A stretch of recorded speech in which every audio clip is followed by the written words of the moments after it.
Professor doctor Mohiuddin Ahmad আরবি, আপনি একজন ইসলামী গবেষক ও বিশিষ্ট ইসলামী চিন্তাবিদ। মৃত্যুর পরে আমরা পচে গলে শেষ হয়ে যাব। এটাই তো স্বাভাবিক।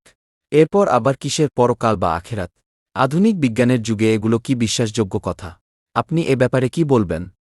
বিসমিল্লাহির রহমানির রহিম। ওয়াসসালাতু ওয়াসসালামু আলা সাইয়্যিদিল আমবিয়া ওয়াল মুরসালিন ওয়া আলা আলিহি ওয়া সাহবিহি আজমাইন। বিজ্ঞানী স্যার রজার পেনরোজ এবং আমেরিকার অ্যারিজোনা বিশ্ববিদ্যালয়ের অধ্যাপক ডক্টর স্টুয়ার্ট হেমেরফ একটি তত্ত্ব দিয়েছেন, যাকে বলা হয় অর্চ কিওয়ার থিওরি। এই তত্ত্ব অনুসারে আমাদের আত্মা বা ব্রেন মস্তিষ্কের ভিতরে থাকা কোয়ান্টাম কর্নারের মধ্যে সংরক্ষিত থাকে। শরীর যখন মারা যায় তখন এই কোয়ান্টাম তথ্যগুলো বা চেতনা মহাবিশ্বের মহাজাগতিক ক্ষেত্রে বিলীন হয়ে যায়, কিন্তু ধ্বংস হয় না। এটি পরকাল বা দেহমুক্ত চেতনার বৈজ্ঞানিক ভিত্তি।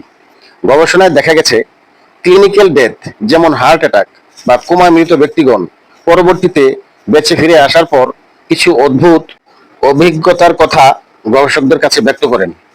এর মধ্যে রয়েছে নিজের শরীরকে উপর থেকে দেখতে পাওয়া, অর্থাৎ মৃতপ্রায় মানুষটি নিজের শরীর থেকে সম্পূর্ণ বিচ্ছিন্ন হয়ে শূন্যে ভেসে থাকেন এবং ছাদ বা উপরের কোনো স্থান থেকে নিজের দেহ, চিকিৎসক বা চারপাশের মানুষদের দেখতে ও কথা শুনতে পান।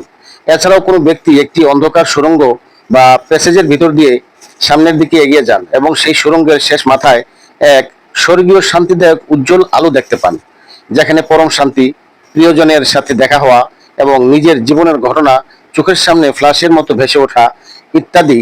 এই সবই মৃত ব্যক্তিগণ যারা বেঁচে ফিরে এসেছেন তাদের দেখা ও অভিজ্ঞতার বর্ণনা।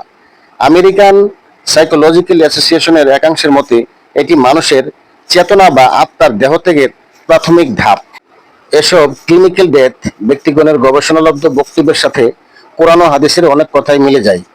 সহিহ বুখারী হাদিস নম্বর 1338, সহিহ মুসলিম হাদিস নম্বর 2870 বর্ণিত আছে, আন আনাস ইবনে মালিক রাদিয়াল্লাহু তাআলা আনহু আন্নাহু কানা ইউহাদ্দিসুনা আন্না রাসূলুল্লাহ সাল্লাল্লাহু আলাইহি ওয়াসাল্লাম قال ইন্নাল আবদা ইযা বুযিয়া ফি কবরিহি ওয়া তাওয়াল্লা আনহু আসহাবুহু ওয়া ইন্নাহু লা ইয়াসমাউ কারআ নিআলিহিম ইলাল আখির।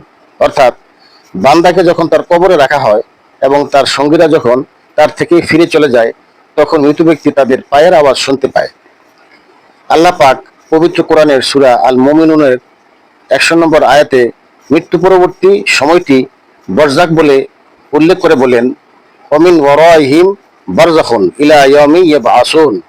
অর্থাৎ আর তাদের সামনে বরজাক বা অন্তর্বর্তীকালীন অবস্থানের সময় রয়েছে, যেদিন তারা পুনরুত্থিত হবে সেই দিন পর্যন্ত। বরজাকে মুমিনদের অবস্থান সম্পর্কে পবিত্র কোরআনের সূরা আল ফজরের 27 ও 28 নং আয়াতে আল্লাহ পাক ঘোষণা করেন, ইয়া আইয়ুহান নাফসুল মুতমাইন্না ইরজিই ইলা রাব্বিকা রাদিয়াতাম মারদিয়া। হে প্রশান্ত আত্মা, সন্তুষ্ট ও সন্তোষভাজন হয়ে তুমি তোমার রবের দিকে ফিরে এসো।